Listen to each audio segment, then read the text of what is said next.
Hello, my name is Jacob Hardall, and I would like to thank you all for taking the time to judge this competition. Today I'm going to explain the problem, propose a solution, justify the solution with research, explain the technology, and finally lay out how I will use the time and funds to develop my design. In October 2017, the opioid epidemic was declared a national emergency, but it had been wreaking havoc for decades before that. We were driving to the supermarket, and as we entered the parking lot, a car ran a stop sign and completely T-boned us. When I was first prescribed my prescription pain meds, there was nobody to tell me that these have a really high potential for addiction. How could I be addicted? I get these from my doctor. It kills your soul and it makes you feel worthless. To do my part, I have created the blueprint for a tool to help people fight addiction and protect them from overdose.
I've been doing research on this topic since 2014 when I was in my Neurobiology of Addictions course and continued through my time as an AmeriCorps member.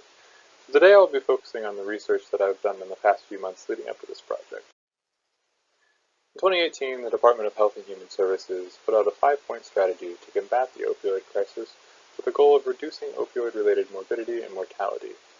Their number one strategy was to improve access to prevention, treatment, and recovery support services. They went on to list identifying innovative ways to expand and fund recovery services as part of a continuum of services to support stable and long-term recovery. The third aspect of the report called for improving public health data collection, specifically real-time actionable data, which is exactly what I had in mind whenever I created the overdose response feature in Pre-Emt. Overall, Pre-Emt fits perfectly into the larger government strategy and thus will hopefully be a great candidate for grant funding. During the design process, I also took time to ask community stakeholders what they thought of the idea.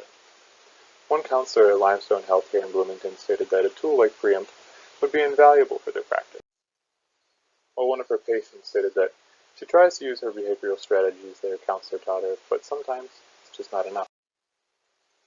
So now we know the why, let's explore how these technologies will work. Two most effective psychological treatments for opioid addiction are cognitive behavioral therapy and contingency management. CBT urges patients to evaluate their thoughts to encourage behavior change, while contingency management reinforces positive behaviors with tangible rewards. I've integrated both of these strategies in Pre-Emt by prompting metacognition and giving rewards for continued sobriety. Functional near-infrared spectroscopy, specifically the Optimon, shown here, will be what's powering the Pre-Emt cap. It works by shining a near-infrared beam of light into the brain and measuring the amount of oxygenated blood that it comes into contact with. This is useful for us because the amount of blood in a given brain area directly correlates to the amount of neuronal activity. Thus, we can measure which parts of the brain are active at any given time. Furthermore, it allows us, if we have sufficient baseline testing, to detect an addiction-related craving or an overdose. Ambulatory heart rate variability is just a fancy way of saying average pulse over time. The Pre-Emt watch will be measuring this at all times and will alert the Pre-Emt cap anytime an irregularity is detected. As shown by Dr. Kennedy and Associates, average heart rate can be a very good predictor of opioid-related cravings. If you ever been to the hospital and had that little thumb clamp that makes your finger turn red, that's BPG. This is a great option for measuring heart rate, but it also comes with the exciting possibility of measuring respiratory function, which is the best predictor of an opioid overdose. The Pre-Emt watch will incorporate this technology to help with overdose detection. Lastly, let's talk about implementation. If I am lucky enough to be chosen, I will allocate the funds as such. $3,000 for purchasing the FNOS devices, $2,000 for purchasing the PPG HRV watches, $1,000 for software, $2,000 for development, another $1,000 for creating communication channels and marketing, and then the last for unforeseen costs. My next steps in development for Pre-Emt are, first, to refine the algorithms. Secondly, create a CAP blueprint for making the Optimon discrete and wearable. The third, order hardware. Fourth, do user testing with relevant stakeholders to understand user interface. 5, make sure that there are no legal issues. 6, run pilot tests with a small group of patients. And finally, make the last design changes needed before initial production. Thank you for your time. Let's fight addiction together.